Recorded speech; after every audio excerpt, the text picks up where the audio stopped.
It was 1976, and Elvis Presley was already running late for his flight out of Memphis, but halfway up the steps to his plane, he froze. A man's voice had called out from the terminal about a little girl in a hospital bed just a few miles away. Before we go on, make sure you're subscribed. Stories like this remind us the king wasn't just a voice on the radio, he was a man who stopped everything for kindness. The jet engines were already whining to life when he heard it, a single voice cutting through the noise calling his name. Memphis International Airport, summer of 1976. The heat clung to the tarmac, heavy and damp. Elvis Presley climbed the metal steps to his private jet, guitar case in one hand, the other gripping the railing. The faint tang of jet fuel mixed with the smell of coffee drifting from the terminal. He was late, and everyone knew it. The band was already waiting in the next city. Security stayed tight at his side, eyes scanning the crowd for one last wave of fans pressing against the glass. Then came the voice, not a shout, not a fan's scream, something more urgent. "Mr. Presley." Elvis froze, one foot still on the step.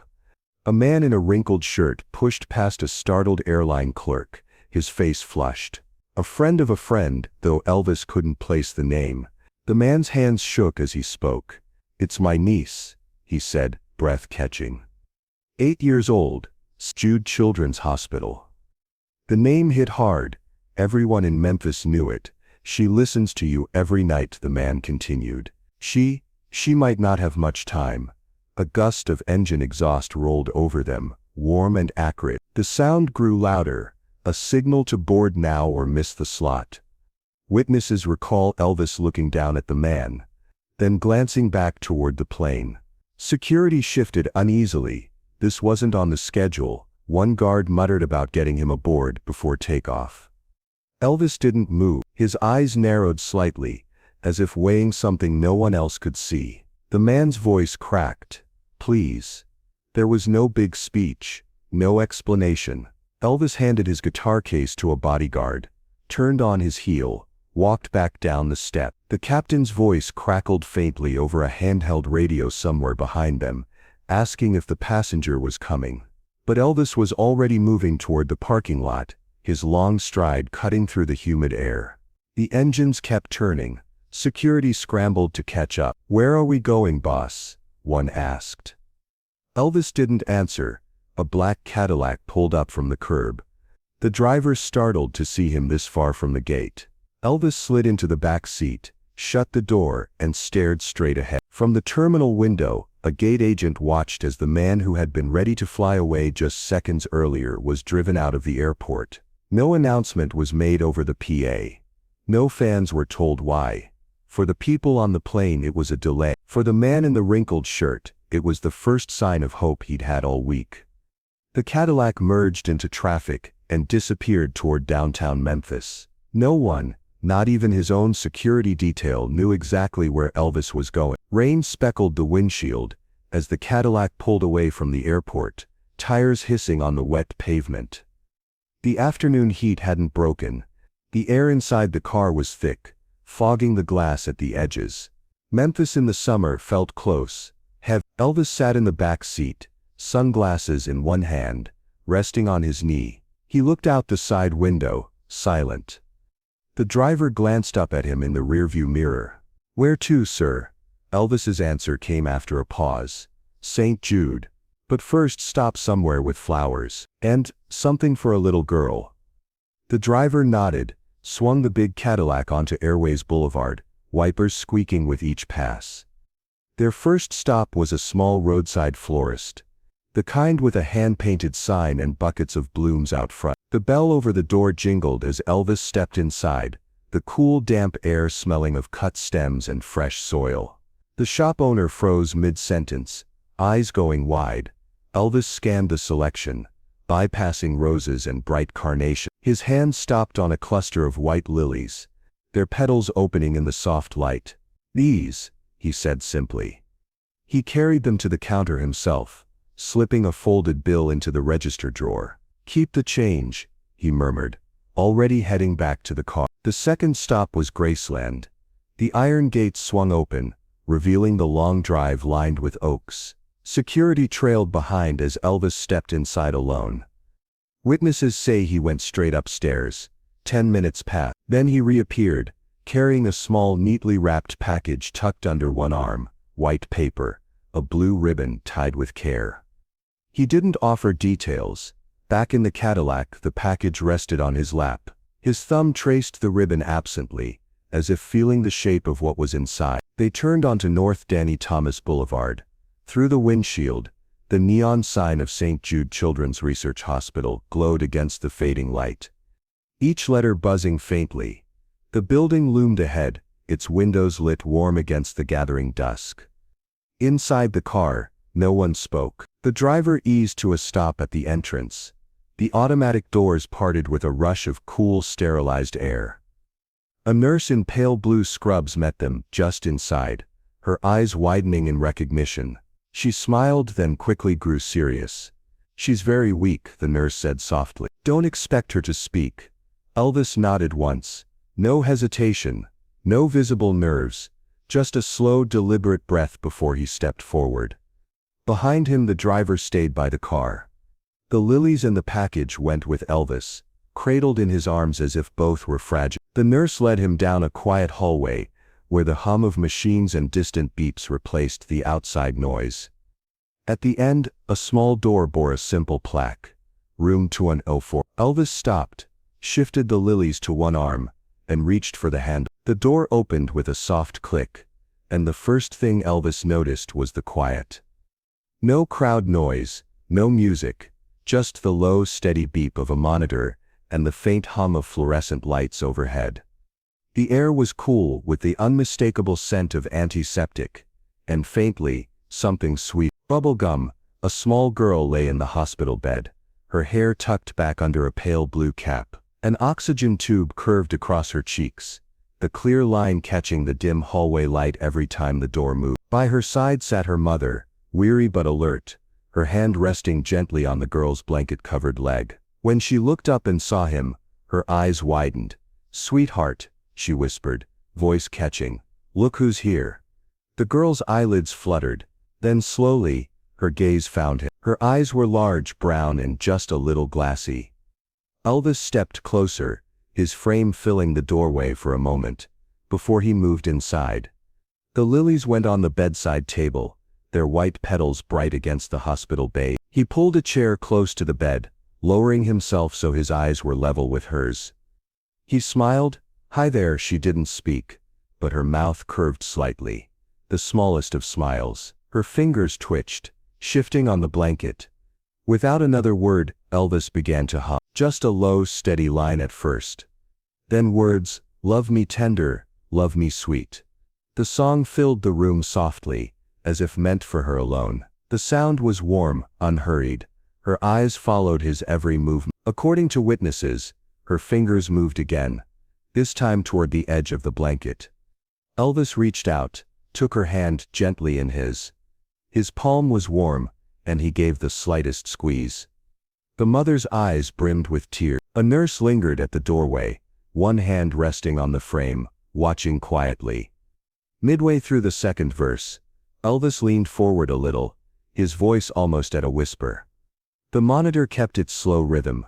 He didn't rush the song, each note landed like it mattered. When the last line of the stanza faded, Elvis released her hand, just long enough to reach into his coat pocket. He drew out a small white package with a blue ribbon, the same one from the Cadillac. The girl's gaze fixed on it immediately. Elvis set it gently on the blanket beside her, his fingers brushing the ribbon as he began to untie it. The paper made a soft tearing sound, sharp in the quiet room. Her breathing seemed to quicken just slightly, and her mother leaned forward, her hand at her mouth. The last fold of paper slipped away, revealing what was inside, though in that instant, only Elvis could see it clearly. He looked back up at the girl, smiled again, and said softly, "I think this belongs to you," before turning the package so she and everyone else could finally see. The paper fell away, and the room seemed to hold its breath. In Elvis's hands was a tiny guitar, scaled for a child, sunburst finish that caught the hospital light. His familiar signature curved across the body in black ink, bold and certain.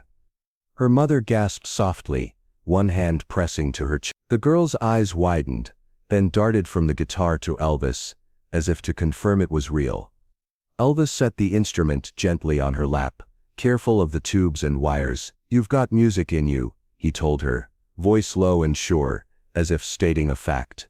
For a moment, no one moved. The only sounds were the soft hiss of oxygen and the rhythmic beep of the monitor. Then Elvis adjusted the guitar so her small fingers could reach the strings. The nurse at the doorway covered her mouth with her hand. "You know this one," Elvis said, giving the tuning pegs a gentle twist. His own guitar had been left at the airport, but he didn't seem to miss it. He strummed once, a warm round sound in the quiet room, and began to sing. "Baby, let me be your loving teddy bear." It was slower than his stage tempo, almost a lullaby. He leaned forward, coaxing her to join. "Just one chord," he whispered. "That's all it takes." Her right hand, pale and small, lifted from the blanket. With a little guidance, her fingers brushed the strings. The chord was imperfect, a little muted, a little thin. But it rang clear enough to make her smile. Her mother's tears finally fell, sliding down her cheeks as she watched. Elvis chuckled softly. "See? You're already playing." He played the chorus, keeping the beat steady so she could try again. Each strum seemed to bring a touch more color to her face. For those few minutes, she wasn't in a hospital bed. She was making music with Elvis Presley. When the song ended, Elvis rested the guitar gently back on her lap. He reached up, brushing a loose strand of hair from her forehead. "You keep practicing," he said. "You've got the heart for it." Her fingers stayed curled lightly around the neck of the guitar, as if she didn't want to let go. Elvis straightened slowly, the moment stretching between them. Then he leaned toward her mother, speaking just above a whisper. Witnesses couldn't hear the exact words, but they saw her nod, hand tightening on Elvis's arm.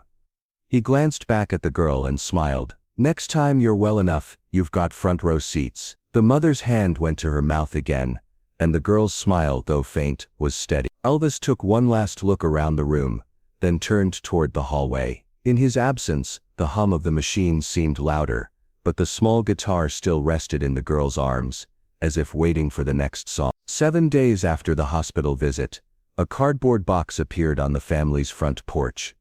It was late morning, the sun was bright, the air heavy with the smell of freshly cut grass. The girl's mother found it sitting neatly against the door frame.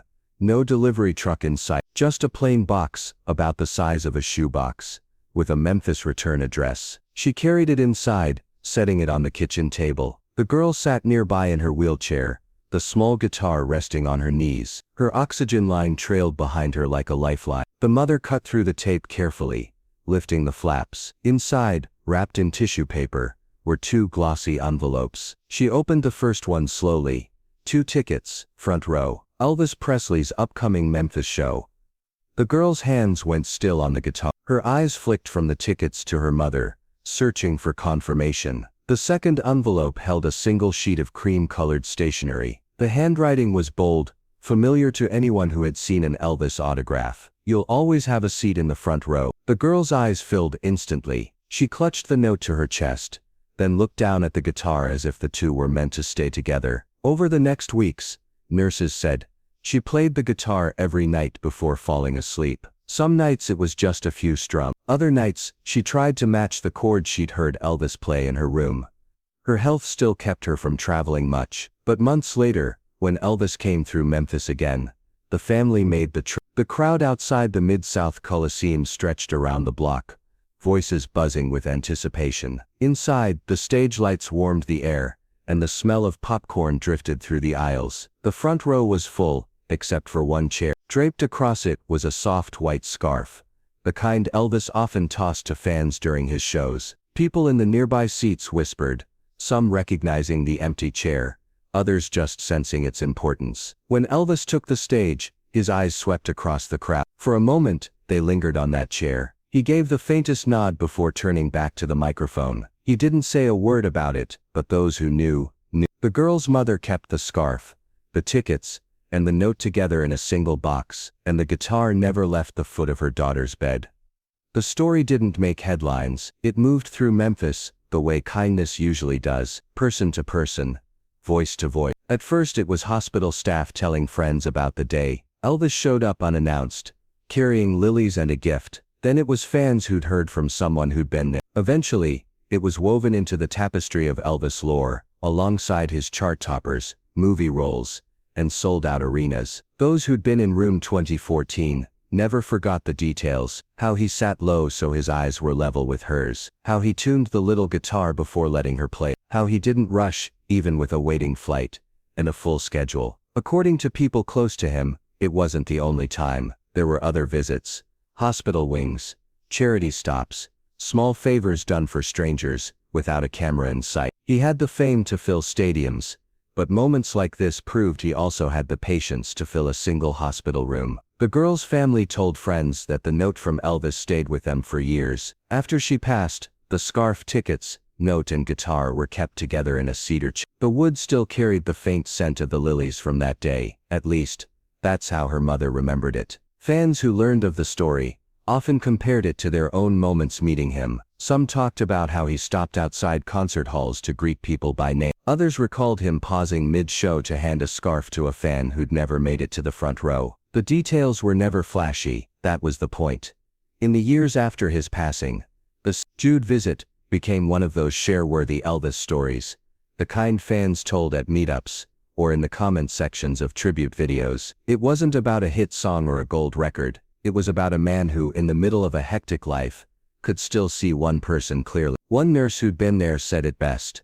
He didn't come to cheer up a room, he came to cheer up a little girl. Everything else, the fame, the music, was just the way he got to her. That day, the flight he'd been rushing to left without him. His schedule shifted, calls had to be made, people had to be rearranged. But ask anyone who knew him, and they'll tell you, Elvis didn't measure days in appointments. He measured them in moments like this. Sometimes the greatest stage isn't under the spotlight, it's beside a hospital bed. If this story moved you, share it with someone who believes kindness can stop the world in its tracks. And in the comments, tell us what's one moment of compassion you'll never forget.